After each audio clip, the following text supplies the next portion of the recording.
Entonces, ¿qué es un testigo o un experto? En este caso, un auditor forense, que es un contador público, digamos así, autorizado, que tiene su licencia, que tiene su tarjeta profesional, que tiene su, lógicamente es colegiado, esa persona va a la corte y jura que todo lo que va a decir es verdad y nada más que la verdad, y que su testimonio no está parcializado ni a favor de la empresa ni a favor del acusado, sino que lo único que va a testificar es cómo obtuvo algunas evidencias que luego la fiscalía las utiliza como prueba. En base a su testimonio, él va a jurar delante del juez de que va a decir esa verdad. So pena de perjurio, si él dice algo que no es verdad, él automáticamente deja de ser un experto para convertirse posteriormente en un acusado por perjurio, por tendencia maliciosa y por uso negligente de su profesión para implicar a otros. Por eso es muy importante estar claro qué es un auditor forense. Cuando un auditor forense, en este caso un experto, un contador, recibe, pues lógicamente esa investidura sagrada, que es la autoridad que le confiere para investigar, pues lógicamente tiene que estar completamente libre de todo prejuicio, no tener ningún tipo de conexión con ninguna persona que puede ser investigada, no tener ningún tipo de conexión con esa empresa, no tener ningún vínculo tampoco de negocios con nadie que sea socio de esa empresa. Es decir, tiene que tener una investidura de imparcialidad. Y esto le da la autoridad para poder declarar ante un jurado y en una corte. Esto es importante en la recopilación de todas estas evidencias, porque él ya va a tener, pues lógicamente, una autoridad moral. Además de la autoridad moral, tiene la autoridad legal. Y además de la autoridad legal, tiene la autoridad que le confieren los años de experiencia como experto en una corte. Entonces, allí es donde está la diferencia. Pero, ¿cuál es la diferencia entre ese perito y un testigo? Un testigo puede ser alguien circunstancial.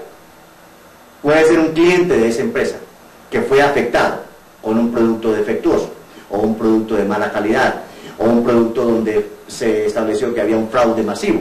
Esa persona puede ser llamado como un testigo circunstancial de un hecho delictivo, aunque no es un técnico o un experto o un perito en su campo. El uno es un perito y el otro un testigo. Eso es muy importante para establecer, pues, lógicamente. Ahora, la prueba documental. ¿Qué es una prueba documental? La prueba documental puede ser una declaración de impuestos, puede ser también una información electrónica guardada en una computadora, donde hay documentos hechos por determinadas personas, firmados electrónicamente por una persona, donde una persona tenía acceso bajo un password o un código de acceso a esa persona, y eso se puede utilizar, bajar esa información y utilizarse como un documento, prueba documental certificada de que se puede utilizar también. Y luego, ¿qué es una declaración que se llama declaratoria representativa?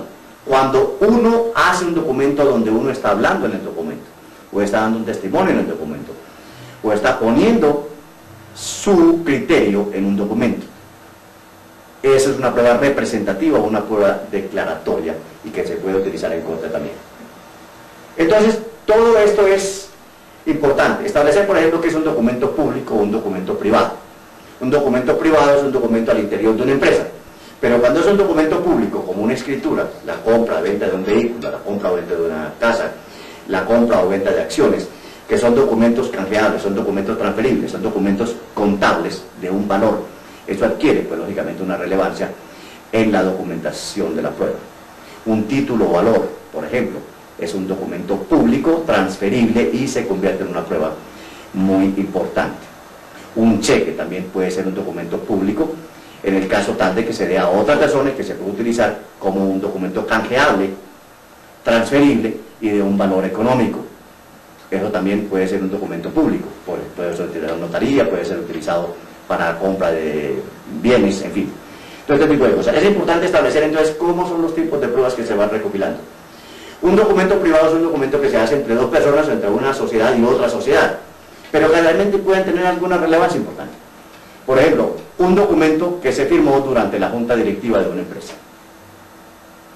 Este documento quizá a lo mejor para efectos legales no tenga ningún valor, pero cuando hay una investigación de esa acta, de esa junta directiva, donde participaron algunos miembros relevantes y se tomaron decisiones, y luego se niega que no fue así, esa acta de esa junta directiva, entonces se localiza como un documento testimonial y lógicamente como fue firmada como un acta con un secretario bajo testimonio, pues lógicamente se puede utilizar como una prueba documental y una prueba que es un documento válido ante una corte. Así sucesivamente podemos hablar infinidad de hechos de lo que es la prueba. Ya hablamos de las pruebas físicas, las pruebas periciales, las pruebas testimoniales, las pruebas circunstanciales y también la confesión. Yo quiero ser muy claro y muy enfático. En el crimen organizado no hay límites. Es el crimen más perfecto que existe. Por eso es el más difícil de combatir. Es el más difícil de investigar. El crimen de cuello blanco aumenta dramáticamente. Todos los días somos víctimas de criminales de cuello blanco. Fraude en tarjetas de crédito, fraude en transacciones electrónicas, fraude en impuestos,